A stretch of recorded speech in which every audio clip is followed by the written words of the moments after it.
প্রিয় ভিউয়ার্স, আপনাদের মধ্যে যারা ইন্টেলকে একটু ভালোবেসে থাকেন তো তাদের জন্য সুখবর, কারণ রিসেন্টলি ইন্টেল তাদের লুনার লেক অফিসিয়ালি লঞ্চ করে দিয়েছে এবং আমাদের সামনে তার পারফরমেন্সও চলে এসেছে। তবে এখানে একটা মজার বিষয় হচ্ছে, তারা ক্লেম করছে বর্তমান সময়ের জন্য বেস্ট বিল্ড ইন জিপিইউ অথবা আপনারা আইজিপিইউ বলতে পারেন এখানে লাগানো থাকবে। আর আগের বারের কোর আল্ট্রা 7 155H চিপসে আইজিপিটি ছিল তার চেয়ে প্রায় 31% ফাস্টার হবে। আর এখানে তারা এটাও ক্লেম করছে যে এএমডির চেয়েও আমরা অনেকটা এগিয়ে থাকবো, আর এটা কিন্তু গেমিং এর ক্ষেত্রে। তারা অবশ্য কম্পেয়ার হিসেবে নিয়েছিল কোয়ালকমকে। তবে হ্যাঁ, কোয়ালকম অনেক গেম সাপোর্ট করে না, যেহেতু x86 আর্কিটেকচারের সাথে ম্যাচ খাবে না। তবে অবাক করার বিষয় হচ্ছে এবারের এএমডির যে স্ট্রিক্স পয়েন্ট সিপিইউগুলো ছিল, স্পেসিফিকলি যদি বলি এএমডি HX 370, এটা আসলেই অনেক একটা পাওয়ারফুল আইজিপি ছিল। তবে হ্যাঁ, এটাকেও অনেক গেমসে আমরা দেখছি বিট করে দিয়েছে, যেগুলো আর কি থিনার এবং লাইট ওয়েট ল্যাপটপ হবে তাদের জন্য। অন অ্যান অ্যাভারেজ এখানে 16% দেখিয়েছে। যদি এটার নতুন কোনো বেঞ্চমার্ক আসে থার্ড পার্টি, তো সেখানেই আপনাদেরকে বোঝানো যাবে যে এটা আসলেই কতখানি পারফরমেন্স করছে। তবে হ্যাঁ, এত বড় একটা বোল্ড ক্লেম করছে, তাতে তো বোঝাই যাচ্ছে যে ইন্টেল কোনোভাবেই পিছিয়ে নেই তাদের আইজিপির ক্ষেত্রে। হয়তো বা আমরা ভেবেছিলাম বা আন্ডার এস্টিমেট করেছিলাম যে তাদের আইজিপি আবার কতটা পাওয়ারফুল হবে, যেখানে এএমডির পাওয়ারফুল Radeon 890M চিপস লাগানো আছে, যেখানে কোর কাউন্ট হচ্ছে 16 কম্পিউট ইউনিট। এটাকেই যদি টক্কর দিতে পারে, আমরা কোনোভাবেই ইন্টেলকে পিছিয়ে ফেলতে পারি না, বিশেষ করে ল্যাপটপের ক্ষেত্রে। তারা যে এইভাবে কামব্যাক করবে আমার জানা ছিল না। তবে তারপরের যদি নিউজের কথা বলি, সেটিও আসছে ইন্টেলের কাছ থেকে। আর ইন্টেল হয়তো বা এবার তাদের ডেস্কটপ সিরিজে, অর্থাৎ অ্যারোলেক এস ডেস্কটপ যে সকল সিরিজের সিপিইউ আসবে, সেইগুলো হয়তো বা ইন্টেল এবং এএমডির মধ্যে যে তফাৎটা ছিল এটাকে আবারও পূরণ করবে বা ফুলফিল করবে। অর্থাৎ আমরা একটা ভালো কম্পিটিশন পাবো। কারণ কি, তাদের আপকামিং যে কোর আল্ট্রা 7 265K সিপিইউটি হবে, অথবা কে এফও আপনারা বলতে পারেন, আনলক মডেলটি এটার বেঞ্চমার্ক শো হয়ে গেছে, যেটা সিগনিফিক্যান্ট একটা বেটার পারফরমেন্স করছে। আবার অনেক সময় দেখা গেছে, আমি যদি স্পেসিফিকলি সিঙ্গেল কোরের কথা বলি, তো সেক্ষেত্রে 9950X এর মতো সিপিইউকে বিট করার ক্ষমতা রাখে এই 7 টিয়ারের সিপিইউটি।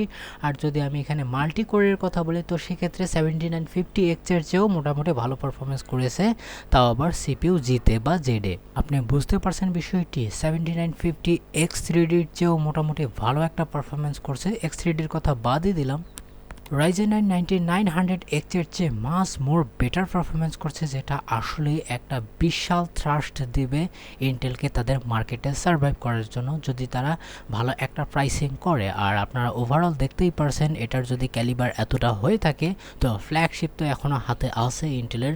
আর সিপিইউগুলো আসার কয়েক দিনেরই তো ব্যাপার, দেখি আসলে ইন্টেল কী করতে চাচ্ছে। তারপরের যে নিউজটি আসছে সেটি এএমডির কাছ থেকে, আর তারা RX 7000 সিরিজের আরেকটি গ্রাফিক্স কার্ড নিয়ে আসতে চলেছে, তাও আবার ল্যাপটপের জন্য। আর এটি হচ্ছে RX 7800M, যেটা RTX 4070 ল্যাপটপ বা তার উপরের বা নিচের সেকশনকে ফুলফিল করতে আসবে, যেটা সিগনিফিক্যান্ট একটা ভালো পারফরমেন্স দেখাতে সক্ষম, অ্যাটলিস্ট তারা পেপারে দেখিয়েছে। আর এটা নাভি 32 বেস হবে, 3840টা কোর, 12GB ভিরাম, আর এটা শুধুমাত্র ডেডিকেটেডলি ল্যাপটপের জন্য। তারপরের যে নিউজটি আসছে সেটি আবারও এএমডির কাছ থেকে, আর তারা আর একটা প্রবাবলি বাজেট সেগমেন্টের X3D চিপস নিয়ে আসতে চায়, অর্থাৎ Ryzen 5 7600 X3D, যার বেঞ্চমার্ক লিক আমাদের সামনে চলে এসেছে। এখানে অ্যারাউন্ড এটা খুব একটা সিগনিফিক্যান্ট ভালো পারফরমেন্স করতে পেরেছে, অ্যাটলিস্ট তাদের বাজেট অনুযায়ী। 9000 সিরিজের অনেক সিপিইউর সাথে কম্পিট করছে, তাও আবার শুধুমাত্র কম পাওয়ার নিয়ে। অ্যান্ড যদি ফ্র্যাঙ্কলি বলি এই চার্ট অনুযায়ী, তো সেক্ষেত্রে AMD Ryzen 7 9700X এর চেয়ে স্লাইটলি বেটার পারফরমেন্স করেছে। তবে হ্যাঁ, দেখার বিষয় আসলে এটা কত প্রাইসে আসে এবং কত তাড়াতাড়ি মার্কেটে আসে। আর এটার পাওয়ার ড্র অনেকটাই কম, অর্থাৎ 48 থেকে 55 ওয়াটের কনজামশন নিয়েই কিন্তু ভালো একটা পারফরমেন্স দিতে সক্ষম। আর প্রবাবলি এটা $300 মধ্যে চলে আসবে, তবে আমি অতটাও ইন্টারেস্টেড নই, কারণ এরকম যদি সিমিলার রকমের পারফরমেন্স দিয়ে থাকে উইথ সিমিলার বা কাছাকাছি প্রাইসিংয়ে থেকে Ryzen 7 9700X, তো সেক্ষেত্রে ওটা ওটা নেওয়া ভালো হবে, কারণ প্রোডাক্টিভ ক্ষেত্রে কিন্তু ওটাও মোটামুটি ভালো পারফরমেন্স দিতে সক্ষম হবে। অ্যান্ড যদি কথা বলি শেষের নিউজের, এটি আসছে অবশ্যই এনভিডিয়ার কাছ থেকে। আর এনভিডিয়ার আপকামিং ব্ল্যাকওয়েল সিরিজের যে সকল হাই এন্ড কার্ডগুলো আসবে বা টপ এন্ডের কথা বলি, তো কয়েকদিন আগে কিন্তু কোপাইট 7 কিমি একটা বিষয় বলেছিল। কনভারসেশনটা আপনাকে বলি, কোপাইট 7 কিমি তার টুইটারে বলেছিল যে ব্ল্যাকওয়েল কিছু হায়ার এসকিউ অনেক পাওয়ার ইনক্রিজ করতে যাচ্ছে। তার নিচেই কিন্তু রম্যাঙ্গো লিখেছিল যে এটা 550 ওয়াট কি যেতে পারে 5090। তো জবাবে কোপাইট বলেছে যে আরও। তো রাইসু পরে এখানে বিষয়টি বুঝিয়েছে যে এটা 600 ওয়াট হবে 1590 আর 400 ওয়াট হবে 5080। It is right.